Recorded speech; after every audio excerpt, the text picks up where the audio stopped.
Un gusto, mandar un saludo, la mejor energía y fuerte abrazo hasta la capital del país con mi querido George. Jorge, ¿cómo está? Bienvenido, buenas noches. Querido Frank, buenas noches, un gran abrazo a ti y a toda la gente que nos ve. Lo bueno, lo malo y una pregunta. Lo bueno, lo malo y la pregunta, Francisco. Lo malo, se continúa desafortunadamente con la pérdida de condiciones para la inversión en México. Como sabes, JP Morgan Chase, uno de los bancos más importantes de Estados Unidos y más poderosos del mundo, también hay que decirlo, decide al parecer cerrar su negocio de banca patrimonial en México. Y esto es el resultado de que su segmento de clientes, que por cierto son la gente o las instituciones con mayores recursos, están moviendo sus capitales fuera del país a otros centros financieros. Desde luego no es una buena noticia y esto se suma a otras que al parecer no están promoviendo la inversión en nuestro país y como tú sabes, no es la prioridad actual promover la inversión, que sin duda es uno de los ejes que nos permiten crecer y también, hay que decirlo, generar mayores fuentes de empleo.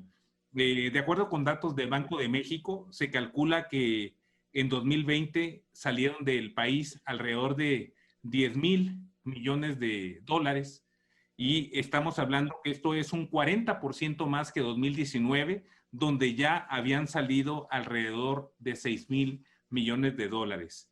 Lo bueno, Francisco, la maestra itinerante, hay que decirlo así, Nayeli Esparza Flores, originaria de Calvillo, Aguascalientes, consciente de que muchos estudiantes no tienen la oportunidad de tomar clases en línea, comenzó a recorrer las calles de Calvillo para dar clases en su camioneta. Desde luego con todas las medidas sanitarias para dar las clases y alumnos sobre todo que no tienen internet de primaria. Esto, por cierto, llegó a oídos de un fabricante de automóviles japonés y decidieron regalarle una camioneta NP300 con todo lo necesario para contar con un salón de clases móvil. Ahora la maestra Nayeli recorre las calles en Aguascalientes con su camioneta, con sillas, mesas, conexión inalámbrica a internet. Bien por la iniciativa de la maestra Nayeli Esparza, y es un ejemplo, Frank, de que cuando existe la iniciativa, se encuentra y existe la voluntad, se encuentra finalmente, si se busca lo suficiente, el cómo. La pregunta, Francisco, ¿cómo ve usted que se clasifique cierta información en México, que se reserve la información?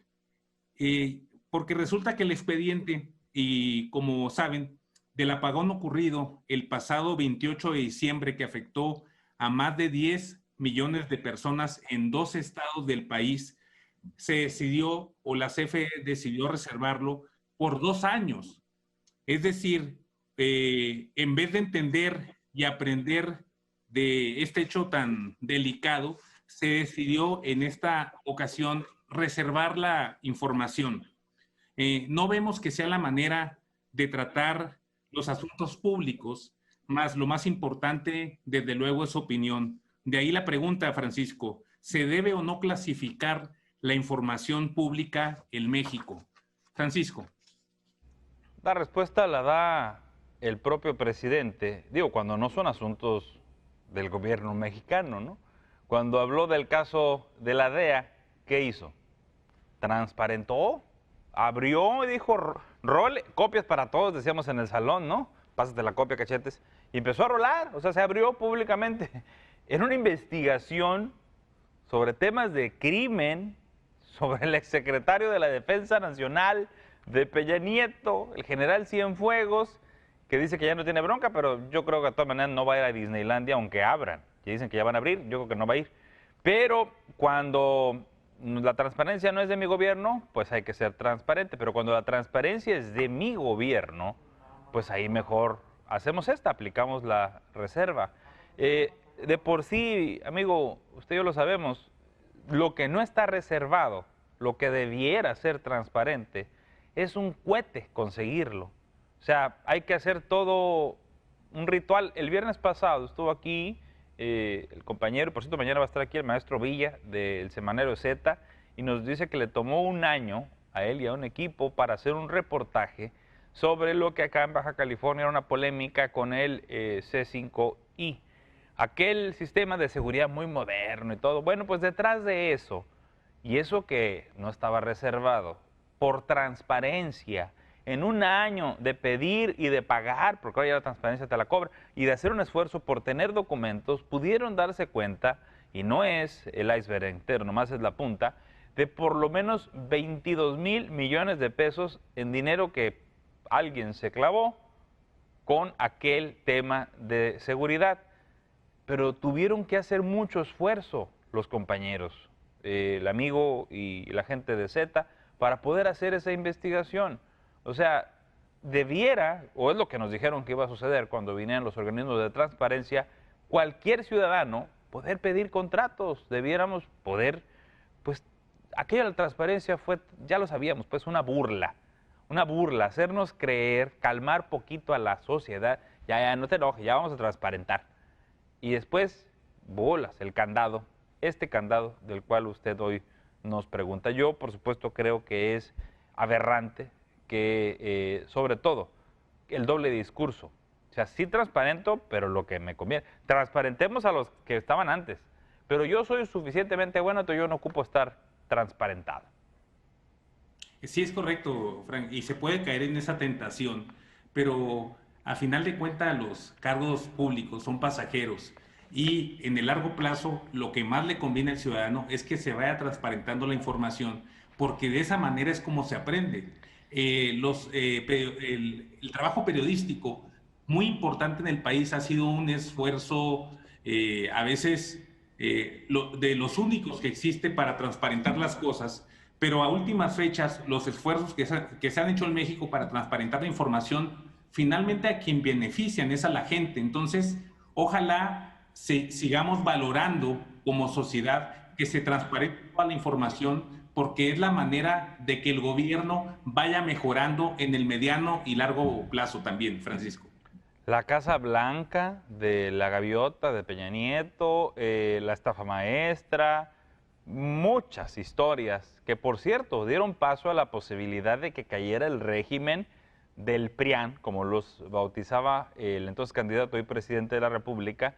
Muchas de esas historias que le favorecieron políticamente para llegar a la presidencia de la República, López Obrador, se construyeron por investigaciones periodísticas y con las herramientas de transparencia.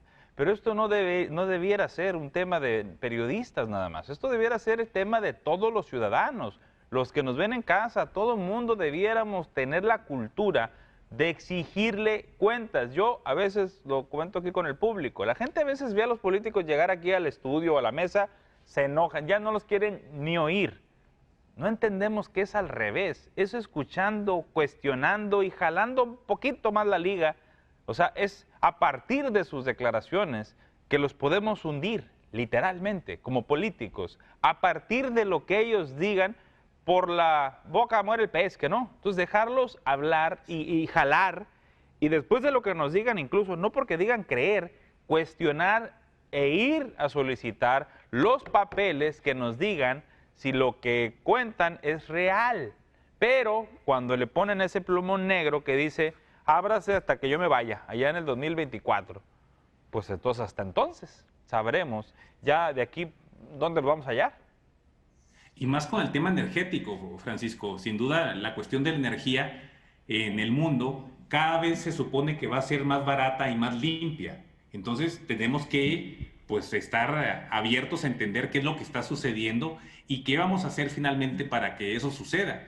Más en el caso de Mexicali, donde la energía es tan cara, ¿no? Cada vez que vas y pagas el recibo de luz, pues te espantas. Entonces, sí es importante que cada vez tengamos mejor información y no al revés, que no se sepa qué es lo que está pasando con los apagones, ¿no? ¿Qué cosa sucede, amigo, con el apagón? ¿Qué cosa sucede? Le mando un abrazo, hasta la capital. Un abrazo, Francisco. Buenas noches. Buenas noches. Regresamos.